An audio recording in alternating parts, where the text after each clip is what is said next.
કેમ છો વિદ્યાર્થી મિત્રો? મજામાં ને?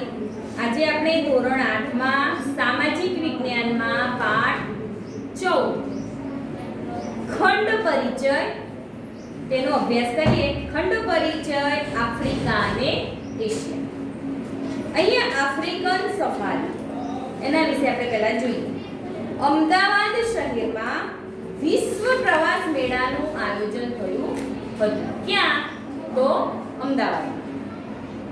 અહીં જુદા જુદા દેશની પ્રવાસન સંસ્થાઓ અને પ્રવાસન વિભાગ દ્વારા પોતાના દેશનો ઇતિહાસ, ભૂગોળ તથા સંસ્કૃતિને અનુલક્ષીને જોવાલાયક સ્થાનોના ચિત્રો અને માહિતી લોકોને પ્રચાર પ્રસારના માધ્યમો દ્વારા અપાય છે. એટલે કે અમદાવાદ શહેરમાં શેનું આયોજન કરવામાં આવ્યું હતું? તો પ્રવાસ વિશ્વ પ્રવાસ મેળાનું આયોજન કરવામાં આવ્યું હતું. અહીંયા શું છે? જુદા જુદા દેશના પ્રવાસની સંસ્થાઓ અને પ્રવાસન વિભાગ દ્વારા પોતાના દેશનો ઇતિહાસ હોય, ભૂગોળ હોય તથા તે સંસ્કૃતિને અનુલક્ષીને જે જોવાલાયક સ્થાનો છે એના ચિત્રો અને માહિતી લોકોને પ્રચાર અને પ્રસારના માધ્યમો દ્વારા અપાય છે. રાજુ પણ મમ્મી પપ્પા સાથે જોવા ગયો.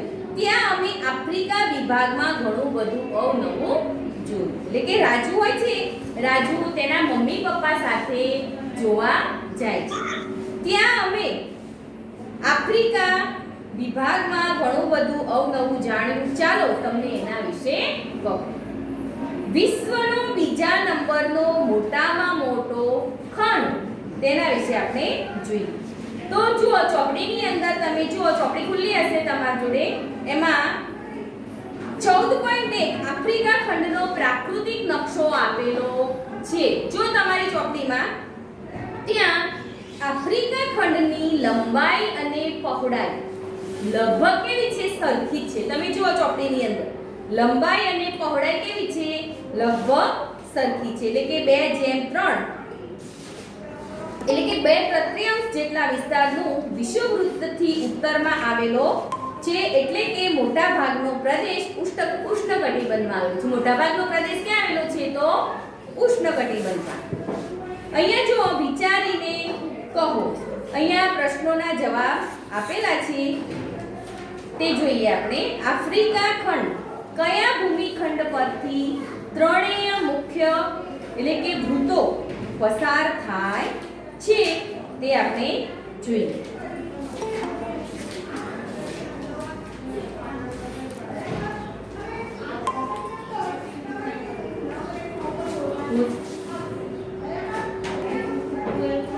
તો મિત્રો જુઓ, અહીંયા વિચારીને કહો. પ્રશ્નોત્તર અહીંયા આપેલા છે. કયા ભૂમિખંડ પરથી ત્રણેય વૃત્તો પસાર થાય છે? તો જુઓ, આફ્રિકા ખંડ પરથી કર્કવૃત્ત, વિષુવવૃત્ત અને મકરવૃત્ત એ ત્રણેય વૃત્ત પસાર થાય છે. તમે નકશામાં જોજો. અહીંયા જો તમે અહીંયા પણ બતાવેલું છે, બતાવ્યું છે ને, ત્રણે ત્રણ વૃત્ત પસાર થતા તમે જોઈ શકો છો. બીજો પ્રશ્ન છે કે આફ્રિકા ખંડ અને યુરોપ ખંડ કઈ સામુદ્ર ધુનીથી જુદા પડે છે? તો આફ્રિકા ખંડ અને યુરોપ ખંડ છે તે જિબ્રાલ્ટરની સામુદ્ર ધુનીથી જુદા પડે છે. આ યાદ રાખવાનું, બરોબર? આફ્રિકા ખંડ અને યુરોપ જે ખંડ છે એ કઈ સામુદ્ર ધુનીથી જુદા પડે છે? તો જિબ્રાલ્ટર. એશિયા અને આફ્રિકાને કયા પ્રદેશથી જુદા કરી શકાય? તો એશિયા અને આફ્રિકાને ઇજિપ્તમાં આવેલા સિનાઈના દ્વીપકલ્પથી જુદા કરી શકાય. શેનાથી? તો સિનાઈના દ્વીપકલ્પથી. આફ્રિકા ખંડની આસપાસ કયા કયા સમુદ્રો અને મહાસાગરો આવેલા છે? તો આફ્રિકા ખંડની ઉત્તરે ભૂમધ્ય સમુદ્ર આવેલો છે. શું આવેલું છે? ભૂમધ્ય સમુદ્ર. પછી ઈશાનમાં રાતો સમુદ્ર, પૂર્વમાં હિન્દ મહાસાગર અને પશ્ચિમમાં આર્કટિક મહાસાગર આવેલા છે. પછી અહીંયા જુઓ, આફ્રિકા ખંડની આસપાસ કયા સમુદ્રો અને મહાસાગરો આવેલા છે? તો આફ્રિકા ખંડની ઉત્તરે ભૂમધ્ય સમુદ્ર. બરોબર? આ તો આપણે પ્રશ્ન જોયો, બરોબર ને? પછી કેપ ઓફ ગુડ ઓફ ભૂશીર ક્યાં આવેલી છે? તો કેપ ઓફ ગુડ ઓફ જે ભૂશીર છે દક્ષિણ આફ્રિકાના નૈઋત્ય છેડે મહાસાગરના કિનારે. ભૂશીર એટલે શું ખબર છે? ભૂશીર ભૂશીર એટલે કે જે સમુદ્ર હોય, સમુદ્રની અંદર જે જમીન હોય એનો લંબાત્મક ભાગ, દાખલા તરીકે જમીનનો ફાટો, એક જાત ખ્યાલ આવે કે નહીં? આ દરિયો છે બરાબર, દરિયાની અંદર થોડો ઘણો જે જમીનનો ભાગ જતો હોય ને, ખ્યાલ આવે કે તો રસ્તો, આ બાજુ દરિયો, પણ આમ જે રસ્તો જતો જે જમીનનો ભાગ હોય એને શું કહેવાય? ભૂશીર કહેવાય. એટલે કે જમીનનો લંબાત્મક ભાગ એટલે કે ભૂશીર. ખબર પડી? સમુદ્રની અંદર પ્રવેશ એટલે કે સમુદ્રની અંદર જમીનનો લંબાત્મક ભાગ એટલે ભૂશીર. આ તમારે ખાસ યાદ રાખવાનું. બરોબર? 18મી સદીના અંત સુધીમાં આફ્રિકા ખંડ દુનિયાના લોકો માટે કેવો તો અજાણતો. લોકો તો જાણતા જ નતા કે આ જે આફ્રિકા ખંડ આવેલો છે. એટલે કે તેથી તેને અંધારિયો ખંડ કહેવામાં આવે છે. કેમ? તો લોકો અજાણ હતા એ ખંડ, એટલા માટે એને શું કહેવામાં આવે છે? અંધારિયા ખંડ તરીકે પણ ઓળખવામાં આવે છે. વાનરમાંથી માનવની યાત્રાની ખૂટતી કડીરૂપ અવશેષો નાઇલ નદીના તટ પરથી મળી આવ્યા છે. એટલે કે જે આપણા આદિમાનવની જે અવશેષો છે એ ક્યાંથી મળી આવ્યા છે? તો નાઇલ નદીના કિનારા પરથી મળી આવ્યા છે. પછી અહીંયા જો જાણવા જેવું આપેલું છે, બાર્થોલોમ્યુ ડાયઝે ઈસવીસન 1493 કેપ ઓફ ગુડ ઓફની ભૂશીર શોધી હતી. કોણે શોધી હતી ભૂશીર? આ યાદ રાખજો. તો બાર્થોલોમ્યુ ડાયઝે તેને ઈસવીસન 1493 કેપ ઓફ ગુડ ઓફની ભૂશીર શોધી. આ શોધનો ઉપયોગ વાસ્કો દ ગામાએ કર્યો હતો. આ જે શોધ આપણે સામાજિક વિજ્ઞાનમાં આગળ પહેલા પાઠમાં આવી જોયું તો ને, કોણે કર્યો તો? વાસ્કો દ ગામાએ. આપણે પ્રથમ સત્રમાં આવ્યું હતું ને યુરોપિયન, આપણે પહેલા પાઠની અંદર હતું વાસ્કો દ ગામાએ ઈસવીસન 1498માં ભારતમાં આવવાનો જળ માર્ગ શોધવા માટે એને પ્રયત્ન કર્યો હતો. અને તમે નકશો જુઓ અને શોધો. આ તરફ કેપ ઓફ ગુડ ઓફની ભૂશીર. આફ્રિકા ખંડનો મોટો ભાગ પૂર્વ ગોળાર્ધમાં આવેલો છે. આફ્રિકા ખંડનો મોટો ભાગ કઈ બાજુ આવેલો છે? તો પૂર્વ ગોળાર્ધમાં. તેનો વિસ્તાર વિશ્વના કુલ જમીન વિસ્તારના 20% જેટલો છે. તેનો વિસ્તાર કેટલો છે? જમીન વિસ્તારના 20% જેટલો. અને 30,000 કિમી જેટલો દરિયા કિનારો આ ખંડને મળ્યો છે. દરિયા કિનારો કેટલો મળે છે? તો 30,000 કિમી. હવે આફ્રિકા ખંડના ભૂપૃષ્ઠીય ભાગોની વિશેષતા તે જોઈએ તો કિલીમાંજારો. તમે ચોકડીની અંદર જુઓ, અહીંયા આપેલું છે ફોટામાં કિલીમાંજારો, બરોબર? પછી સહરાનું રણ પણ આપેલું છે. હવે આફ્રિકા ખંડનું ભૂપૃષ્ઠ મોટા ભાગે ઉચ્ચ પ્રદેશોનું બનેલું છે. શેનું બનેલું છે આફ્રિકા ખંડનું ભૂપૃષ્ઠ? એટલે કે ત્યાં ઉચ્ચ પ્રદેશો વધારે પ્રમાણમાં આવેલા છે. જેમાં આફ્રિકાના વાયવ્ય ભાગમાં એટલાસ પર્વતની હારમાળા આવેલી છે. આફ્રિકાના વાયવ્ય ભાગમાં શું આવેલું છે ભાઈ? એટલાસ પર્વતની હારમાળા. એટલે કે બધા પર્વતો આવેલા છે. હારમાળા એટલે કે લાઈન, ખ્યાલ આવે કે નહીં? એટલે કે હારમાળા આવેલી છે. જેમાં સૌથી ઊંચો પર્વત, એમાં સૌથી ઊંચો પર્વત કયો છે? તો એટલાસ. કયો છે સૌથી ઊંચો પર્વત? એટલાસ. એની ઊંચાઈ 3965 મીટર છે. તેની ઊંચાઈ કેટલી છે? તો 3965. હમણાં પ્રશ્નો પૂછીશું, યાદ રાખજો. પૂર્વ આફ્રિકાની ગિરિમાળામાં આફ્રિકાનો સૌથી ઊંચો પર્વત કિલીમાંજારો છે. આ પણ યાદ રાખજો કે પૂર્વ આફ્રિકાની ગિરિમાળામાં આફ્રિકાનો સૌથી ઊંચો પર્વત તો કયો છે? કિલીમાંજારો. અહીંયા જો ફોટાની અંદર બતાવ્યું છે. જેની ઊંચાઈ 5895 મીટર છે.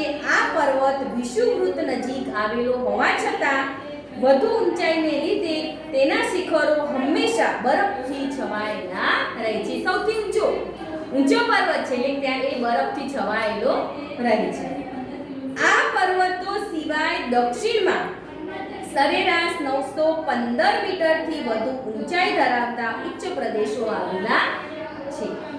જેમાં ઇથોપિયાનો ઉચ્ચ પ્રદેશ 3050 મીટરની ઊંચાઈ ધરાવે છે.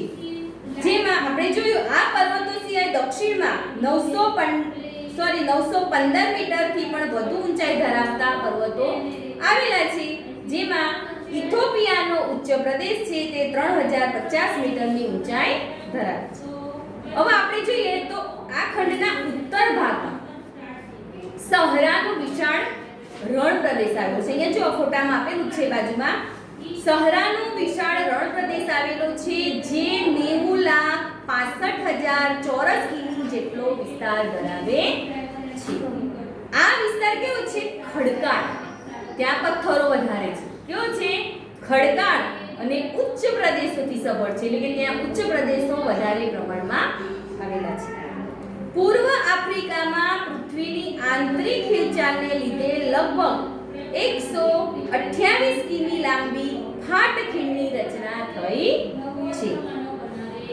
એટલે કે પૂર્વ આફ્રિકાની પૃથ્વીની આંતરિક હિલચાલ એટલે કે ભૂકંપ કે પરિસ્થિતિ આવે બરોબર, ત્યારે તેના લીધે 128 કિમી લાંબી શું થઈ છે? ફાટખીણની રચના થઈ છે.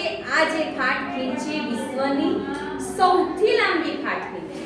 એ રચના થઈ છે વિશ્વની સૌથી લાંબી ફાટખીણ છે, જેમાં પાણી ભરાવાથી એમાં પાણી ભરાય છે એના હિસાબે વિક્ટોરિયા, ચાડ, ટાંગાનિકા આ બધા સરોવરોની રચના થઈ છે.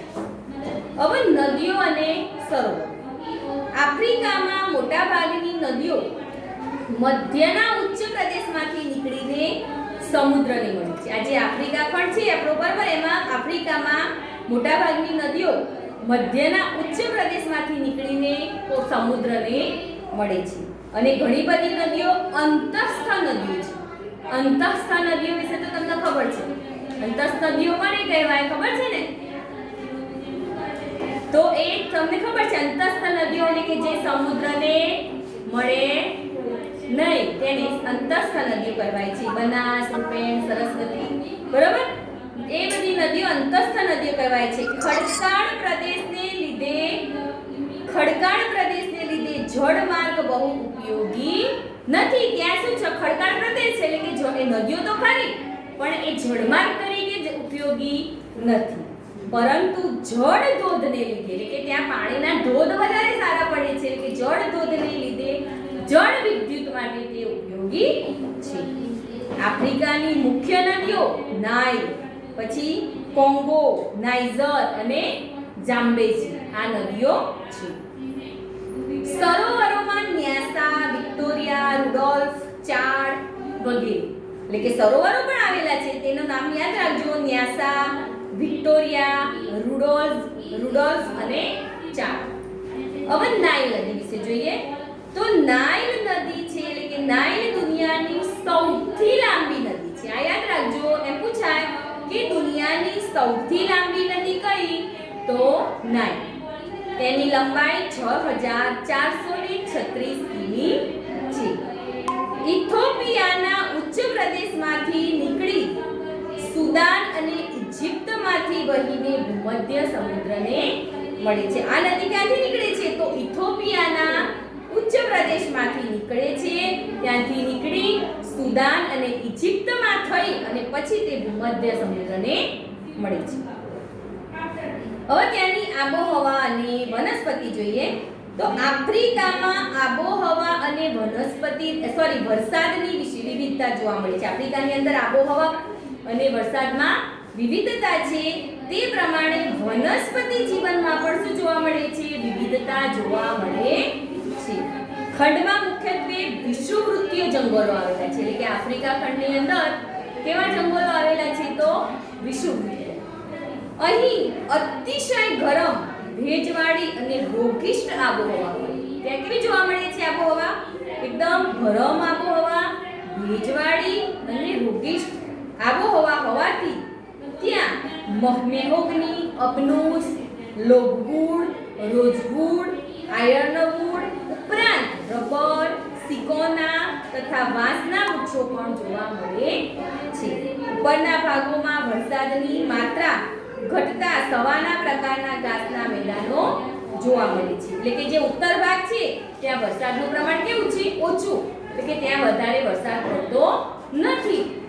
એટલે કે વરસાદ ઘટતા ત્યાં સવાના પ્રકારના ઘાસના મેદાનો જોવા મળે છે.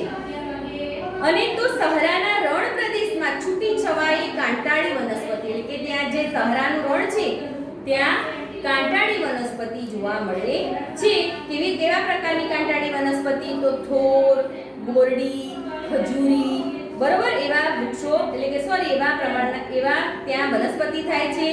ભૂમધ્ય સમુદ્ર કિનારાના વિસ્તારોમાં શિયાળામાં પણ વરસાદ અનુભવાય છે. જે ભૂમધ્ય વિસ્તાર છે સમુદ્ર કિનારાનો ત્યાં શિયાળામાં પણ વરસાદ આવે છે.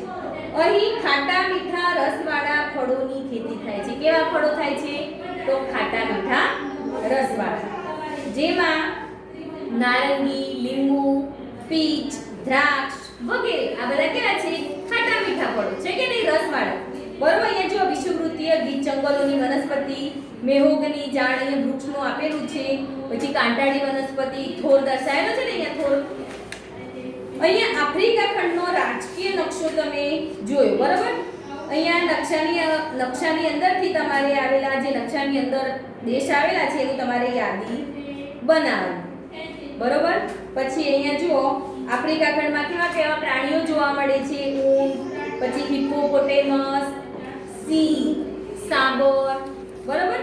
હવે ચાલો જાણીએ આફ્રિકા ખંડના વિષુવવૃત્તીય પ્રદેશોના ભાગોમાં સેસે એટલે કે તળદો અને સે બોલાય. શું બોલાય?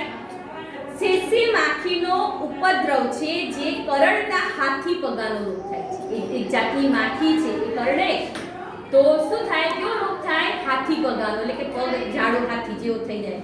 એ હાથી પગાનો રોગ તમારા વિજ્ઞાનમાં આવતું હશે. રોગ આવે છે ને તમારે નહીં આવતું તો તમે આગળ જશો ને તો આવશે. આ બધા રોગો વિશે ભણવાનું 9માં 10માં આવશે. રતાંગણાપણું, હાથી પગાનો રોગ આ બધું તમારે આગળ જતા આવશે. અને છેવટે તે મૃત્યુ પામે. એવો રોગ થાય એટલે માણસ શું થાય? મૃત્યુ પામે છે. પછી અલબત્ત વિજ્ઞાન અને ટેકનોલોજીની મદદથી માખી નાશ કરવાના પ્રયત્નો પણ થયા છે. હવે અહીંયા કૃષિ અને ખનિજ સંપત્તિ અને લોકો. ત્યાં આફ્રિકા ખંડમાં 70% ખેતી થાય છે. કેટલા ટકા? 70%. સામાન્ય પાક સાથે ચા, કોફી, કોકો, રબર, તમાકુ વગેરે પાકો અહીંયા લેવાય છે. પૂર્વ આફ્રિકામાં માલાગાસી એટલે કે માડાગાસ્કર અને ઝાંઝીબાર ટાપુઓમાં લવિંગ, કોફી, ડાંગર વગેરે પાક અહીંયા થાય છે. એમ પૂછાય ઝાંઝીબાર ટાપુઓમાં કયા પાકો થાય છે? તો લવિંગ, કોફી, પછી ડાંગર વગેરે પાક થાય છે. ઝાંઝીબારને લવિંગનો ટાપુ પણ કહેવામાં આવે છે. પૂછાય કે ઝાંઝીબારને લવિંગનો ટાપુ કેમ કહેવામાં આવે છે? કારણ કે ત્યાં લવિંગની ખેતી થાય છે એટલા માટે, બરોબર. આફ્રિકા ખંડમાં સોનું, હીરા, તાંબુ, પછી યુરેનિયમ, મેંગેનીઝ જેવી ખનિજો અને દક્ષિણ આફ્રિકામાં જોહાનિસબર્ગ, ટ્રાન્સવાલમાંથી તથા ખનિજ તેલ ઇજિપ્ત અને લિબિયામાંથી મળી આવે છે. આફ્રિકાના જંગલોમાં ઝૈર અને કોંગો નદી કિનારે પિગ્મી અને કલહરીના રણમાં બુશમેન અને સુદાનીઝ લોકો તથા કેન્યામાં બાન્ટુ અને ઇજિપ્તમાં ફૈલા જાતિના લોકો છે. જાતિના નામ છે યાદ રાખવાના. આફ્રિકાના જે જંગલો છે એમાં ઝૈર અને કોંગો અને નદી કિનારે પિગ્મી તથા કલહરીના રણમાં બુશમેન, સુદાનમાં સુદાનીઝ લોકો અને કેન્યામાં બાન્ટુ અને ઇજિપ્તમાં ફૈલા. આ જાતિના નામ છે તમારે યાદ રાખવાના, બરોબર. આ ઇજિપ્ત અને દક્ષિણ આફ્રિકા આપણે આવતા વિડીયોમાં જોઈશું.